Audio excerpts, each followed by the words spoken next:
Okay, I promise to watchers of my video and subscriber of my channels that if they ask me about a particular book, I will make the video. Uh, about a month ago, unfortunately, was not available. I was asked about a book by Lakdawala on D6, 1D6 as the opening. I thought I had it, but unfortunately, I have something like 9 bookshelves full of chess books.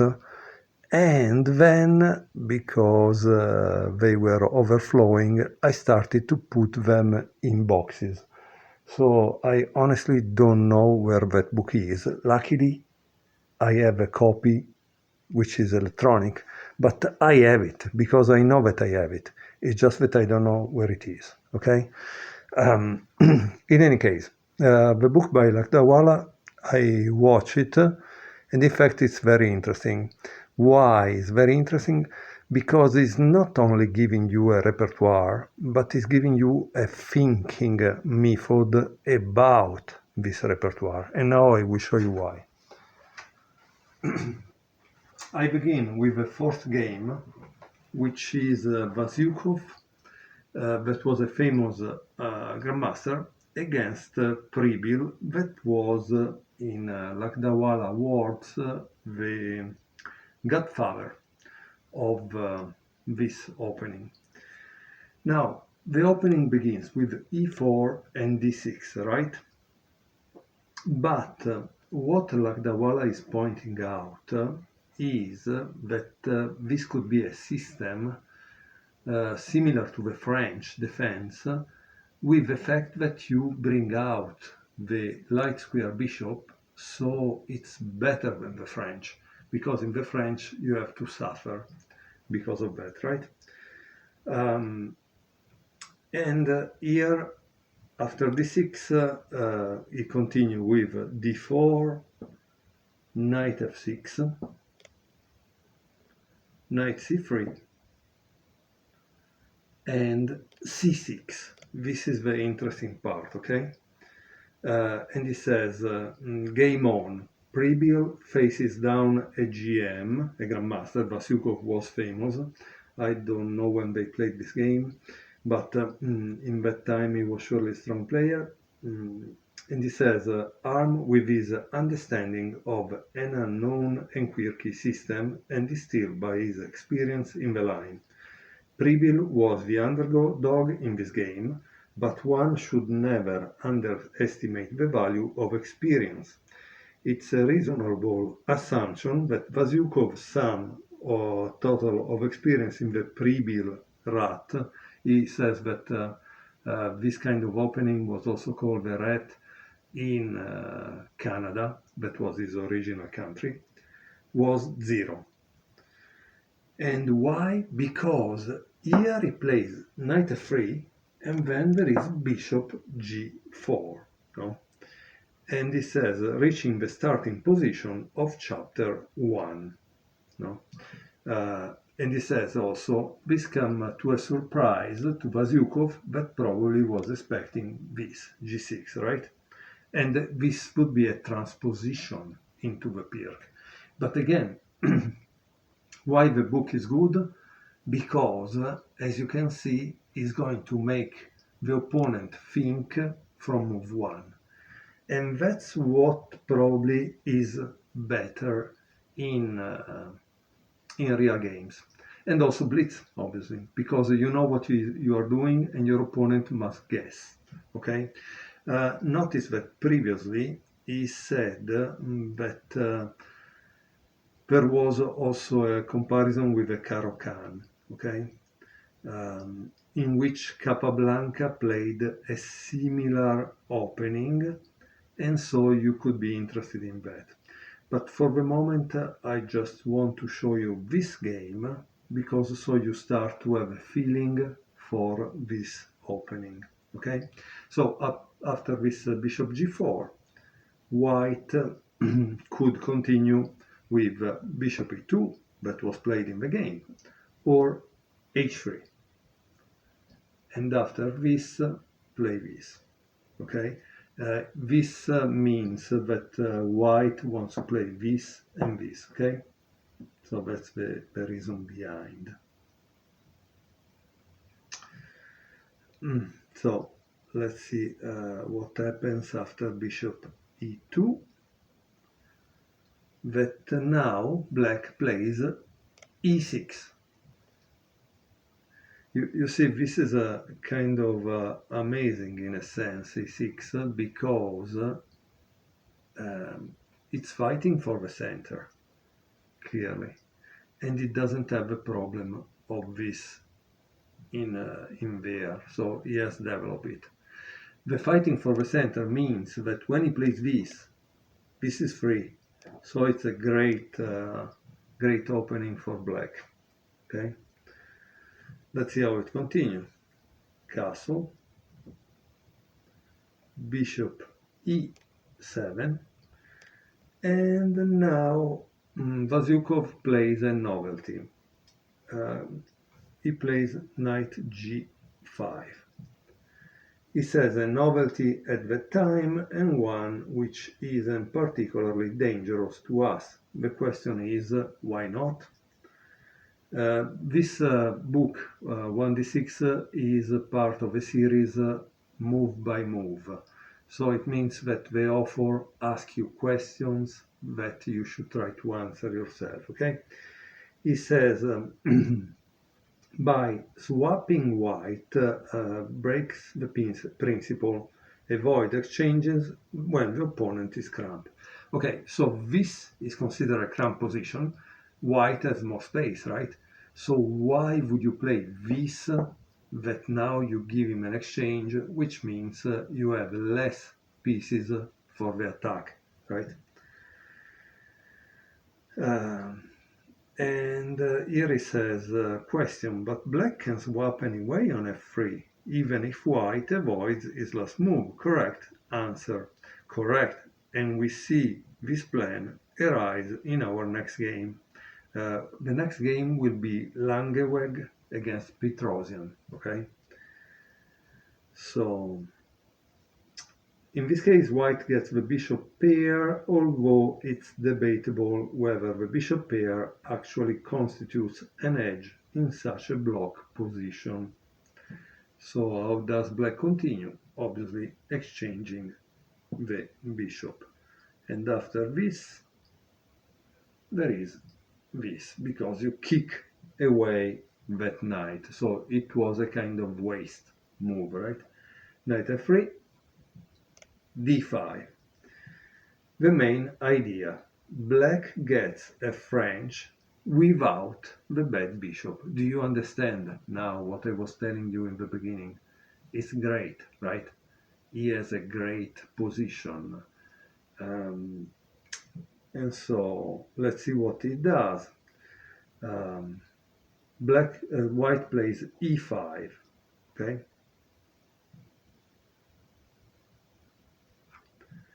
And the question is, hasn't white gained a typical advantage against the French or Caro-Kann now? The answer is no.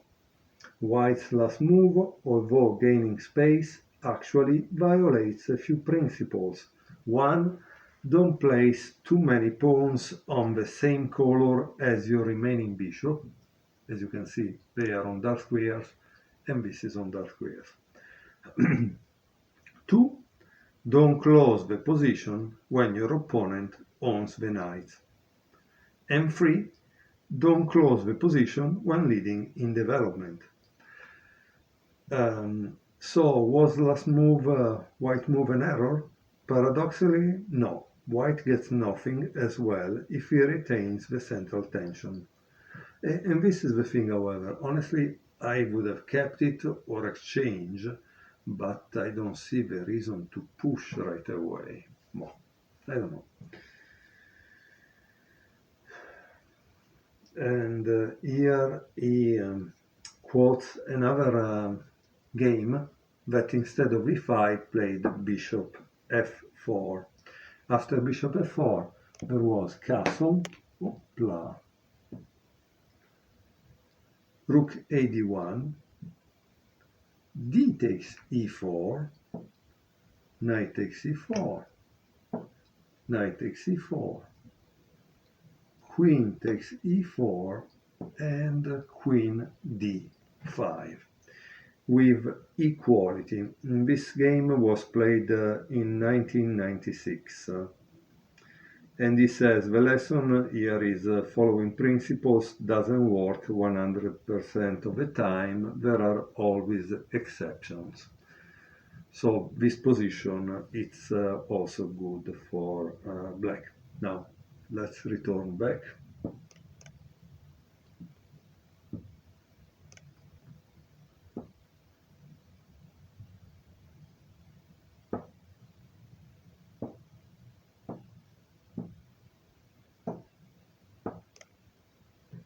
So if I'm not wrong, this was the position with queen on e2. Okay, yeah, because they exchange the bishops. Okay, so we are in this position. What do you think black is going to play? Obviously, this knight f d7. The question here is, doesn't white have the edge with his extra space? The answer is black has equality at a minimum. Here is why. 1. The position resembles a French, except that white's good and black bad bishop are missing. So white good bishop, the light square bishop, and the bad square bishop are missing, right? 2. White's natural attacking chances go way down without his powerful light square bishop. 3. Black has c5 at the moment, the only real break in the position for either side. This is kind of strong, yes, this is kind of strong.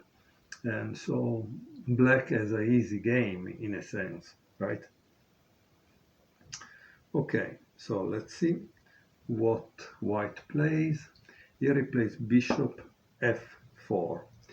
If this bishop is waiting for black to help out with f6, he will be waiting a long time. So you must also understand the position, right? You don't want this bishop to become active. So you don't want to play this, that sometimes is a typical move in the French, while you probably want to do this. Let's see what happens, okay? So black generally, in this situation, when the bishop is developed and he has this diagonal, it's kind of easy choice, this move, right? Because he attack this and he start to put pressure on that. White plays this, no? And now, what do you think black plays? I think you should pause the video for a second at least and try to put yourself in black's shoes, okay? Why? Because now there is a move that is kind of interesting. It's queen a6. And here it says a queen swap would take away white's only plus in this position. The attacking chances due to his extra space. So you understand, yeah, he has extra space, but if you take away this, how can he really attack, right?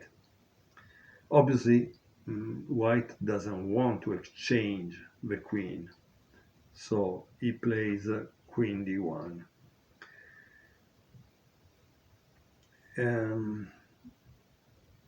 So what do you think black obtain from this maneuver, no? Because after all, you must think of something. Here it says White lost time backing up his queen, since moving to d2 walks on a pin on s3, so on c3. So he cannot play it here because there would be this, he says.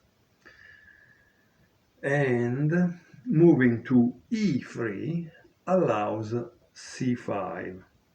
Okay, then c takes d4 and bishop c5, so not really good. So this is the move that could only really avoid the problems. And here he says, black increases control over the light squares, the color on which white is weaker. And then he says, the black queen takes aim at a2 and may induce queenside pawn weaknesses from white. Because if you attack this is unprotected, you don't want to lose it, right? Okay, so again, pause for a second and try to find out what would you play if you were black. Because guys, if you just try to memorize things, you are not learning. In my opinion, this book is good because it's giving you material to think, no? And if you think and find the same moves, it means you will find them also in your tournament games. Okay, so the move is c5. He says, with this pawn break, black swaps off a wing pawn for a central pawn. Yeah, there was this FIDE master that maybe now is an international master, Charlie Story, that he has this system called the sniper, and he introduced me to the concept that this is 1 or 125, and the more you go on the side, the less the value. This would be at 0.75, 0.5, and that is really bad because if you enter an endgame only with a rook pawn, generally could end up in a draw. Okay, so how does white continue? White takes, okay, b takes c5, and the bishop takes c5.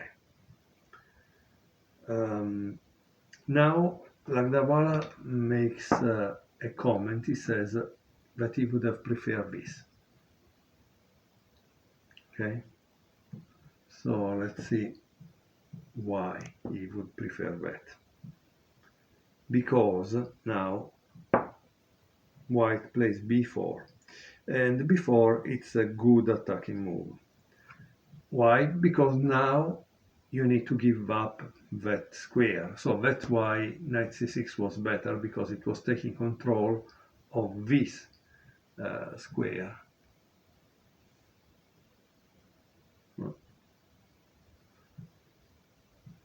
And so it goes back.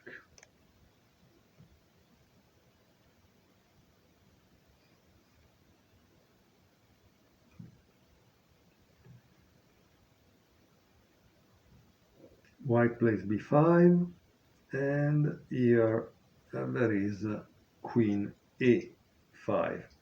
And here there is an exercise, critical decision. Should white remain calm and play positionally, or should he, upon the mildest provocation, fly into a paroxysm of rage and accept the challenge and sack on d5? Very interesting. He says that this move would have prevented the sacrifice on d5. Okay, so it seems rage it is. This is the right move to play. Boom. Knight takes d5. White burn his bridges positionally, and the position calls for drastic measures. Sometimes one must take on sensible debt in the face of strategic emergency. So after e takes d5, obviously white needs to destroy black position, right? And you cannot destroy it if you just take. You need to do something bold generally, right? But in this case, it's possible that queen takes d5 was the move. I don't know.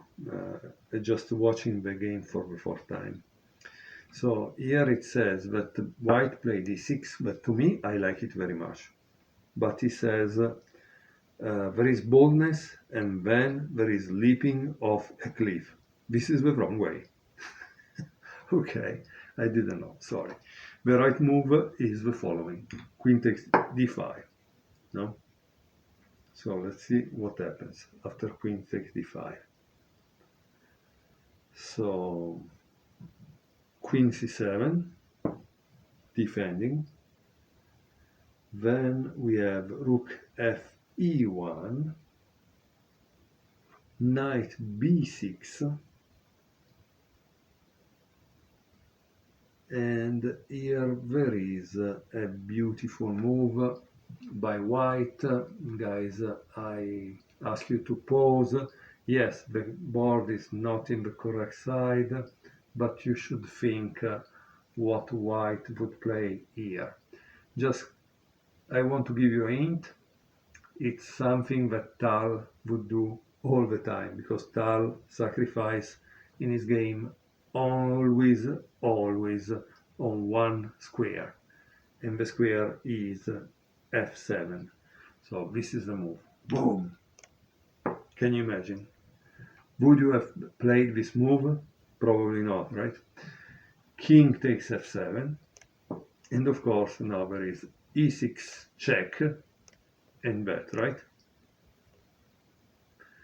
And you cannot take, so you have to play that, because there is this rook here, right?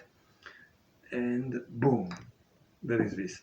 And here Lakdawala or Cyrus, maybe Cyrus is easier to pronounce than his last name.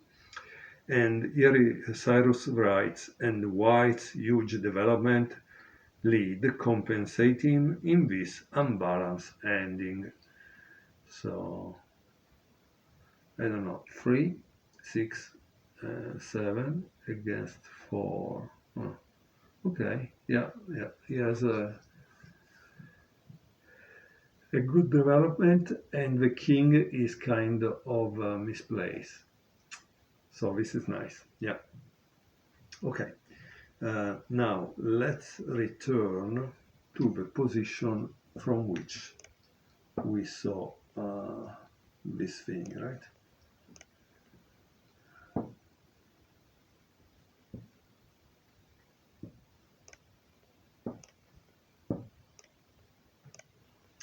I think it's nicer to have a book on electronic format, because it helps a little to return back to the right position, because before I was using my memory and my memory wasn't so good. With this I actually see it better, in my opinion. Okay, so the right move was queen takes d5, because there was a sack on f7. Instead, white played e6. That is the wrong move. Obviously, black takes, but you see, when it takes, there is this kind of complex that it becomes a little weak, right? Okay, let's see what happens. Knight d4, castle, and now of course this is attack, so it takes here.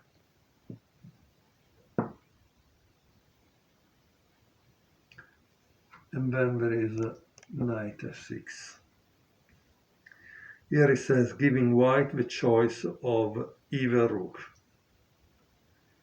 Okay, yeah, so yeah, black is trying to give away the rook to stop the attack and the dynamism that white has in this position, right? Okay, so we have this, and this. White didn't get enough for his sack. Okay, so what did he play now? This. Here we go. So 3, 6, 9, 11, 5, 8, 11. Well, white still has a kind of open position, but yes, some things are a little shaky. So let's see what happens in this game, okay? C4, and here it says hoping to milk his development lead. Queen takes A2, C takes D5, Queen takes D5, Queen C2, Knight BD7, and of course we need to start to centralize the rooks. Rook FD1. Notice we are at move 25, so finally white has the pieces that are centralized, let's say. And here it says black consolidates with this move, Queen F7. Why? Because it says his knight pair is worth more than a rook. And as you can see, at this point, it's just a question of evaluation. And that's why we read a book written by Lakdawala, which for sure is use an engine, but is also able to tell us why is more worth it, because these two are better than this for him. Okay? Okay, so white plays bishop d6, knight b6, bishop takes f8, rook takes f8, and now there is queen b3. He says Vasyukov is concerned about the safety of his own king and allows the queens off the board. The plan of keeping the queen on and going after a7 isn't all tempting either. And here it gives a line to show you that if he played this, it wasn't so good. Okay? So what does black do in this position? He ignores this and starts to bring his pieces toward the center, toward the white to attack, right? Because this is an attack. F3, and of course now exchange.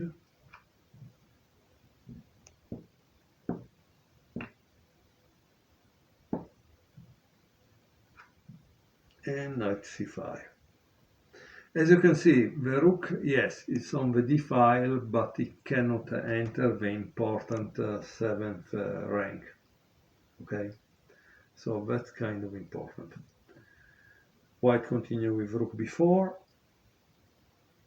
rook f5, rook a1, and now black needs to defend that, right? So what do you think black played? Black played knight c8. Very simple move. Here it says, divided we stand. In the next few moves, black harmonizes his clunky knight. Okay. h4, rook d5. So it takes control of the center, and it can actually enter in the second rank. King h2 and b6.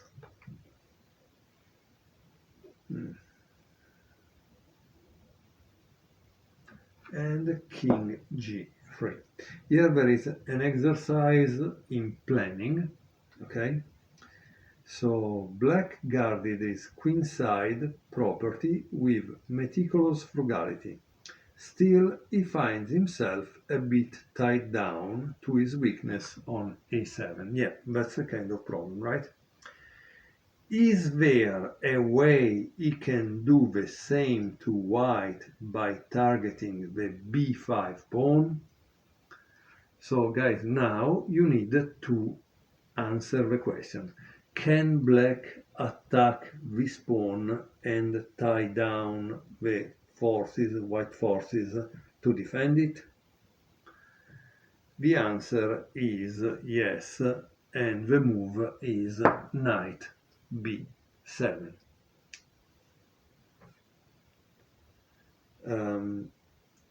Where is this knight going? Probably to here, because then it's 2 attacking 1, right?